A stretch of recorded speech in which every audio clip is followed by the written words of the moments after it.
let's talk Sanskrit. Um, a lot of people say that Sanskrit is one of the most powerful, if not the powerful language of the world. Um, some say that Sanskrit is language of God or Devani, and I agree with all these statements about Sanskrit, and I'll explain why. So when it comes to be the Dev Vani, Sanskrit being Dev Vani or the powerful language, the power actually it derives from its sound or swara. So in Sanskrit, there are three swara or three sounds in its Sanskrit words. And those three sounds or swara are Runu, which is spelled like RHUNU and pronounced as Runu. The second one is Nubul, which is spelled as Nubul, pronounced as Nubul. And the third one is Trich. Trich is spelled like Trich, and it is pronounced as Trich. Um, if you look at closely these three sounds, you'll find that the Runu sound actually originates from the navel point, and we all know that navel point is the source of physical energy. Um, when the child is in mother's womb, it basically gets all the energy from mother via the umbilical cord, and which is actually the navel cord of the child. And it does not get any food or any energy from its mouth. So umbilical cord actually connects directly to, or it supplies energy to the entire body. Later on, when child actually gets birth, when it comes out, it is being separated from mother, so mother by cutting the umbilical cord, and then from there onwards, the child gets energy, or child gets energy from the food he or she eats, or he takes. So basically, the point is the navel point is the source of physical energy.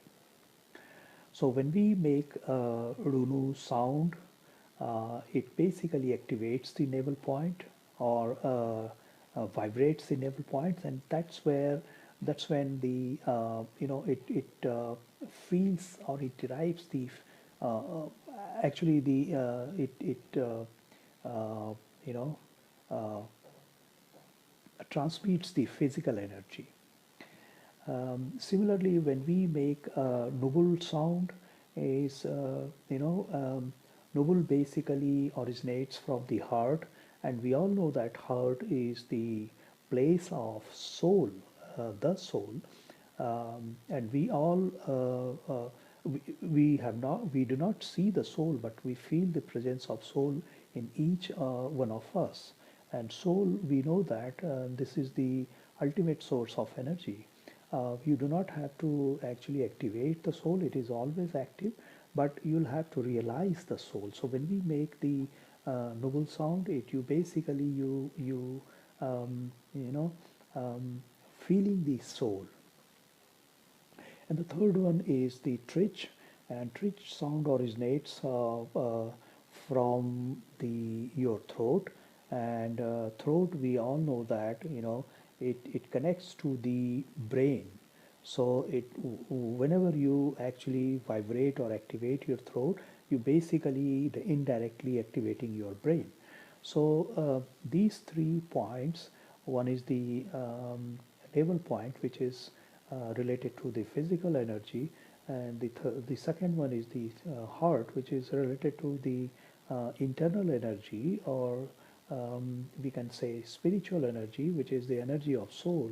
And then third is the um, trich, which is the your throat, and which is basically directly connected to your brain, and brain is the source of your mind energy. So all three energies are activated or activated when you speak a Sanskrit language most often.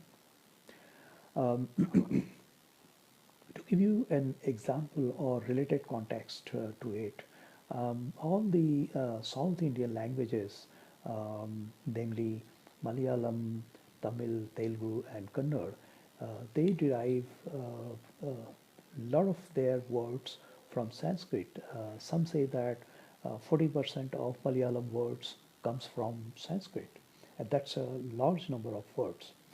And one of the thing I have observed that uh, um, the South Indian languages are spoken in the similar rhythmic way, the way Sanskrit is spoken.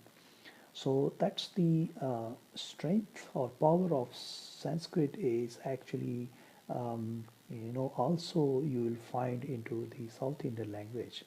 And the result is, I have seen, this is my observation or my assessment is, um, the people in the south part of India are lot humble. They are lot many spiritual, religious. They are very hardworking. Um, they are intelligent also.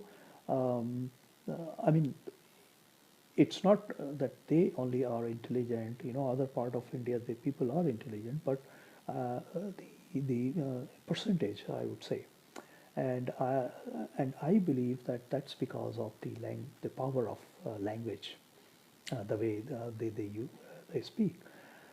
Um, I'll take one example of one very small Sanskrit word and demonstrate how all the three sounds are there. So let's take one small Sanskrit word which is Om.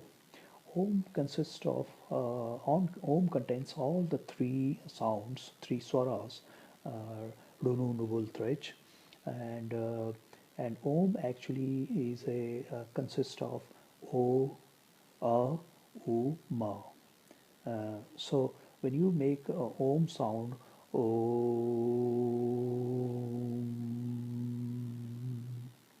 so you will feel clearly that you originated Om from your navel point and then goes to your heart and then travel to your throat and you complete your Om word. So Om, one word, actually your activates the all the three power centers, and these power centers actually are located near where the different body chakras are located. So when you activate all these centers, power centers, you basically activating the chakras, and we all know that chakras are actually the power center as well. Having said all this, I did not mean that other language do not have this power. Um, Hindi also has this power, as long as there are a lot of Sanskrit words are used. Although Hindi contains a lot of Sanskrit word, but over a period of time, the Sanskrit words has decreased and it has been taken or it has been replaced by English words or Urdu words or other dialect words. So I feel that the power of Hindi has actually decreased compared to what it was earlier when it had a lot of Sanskrit words.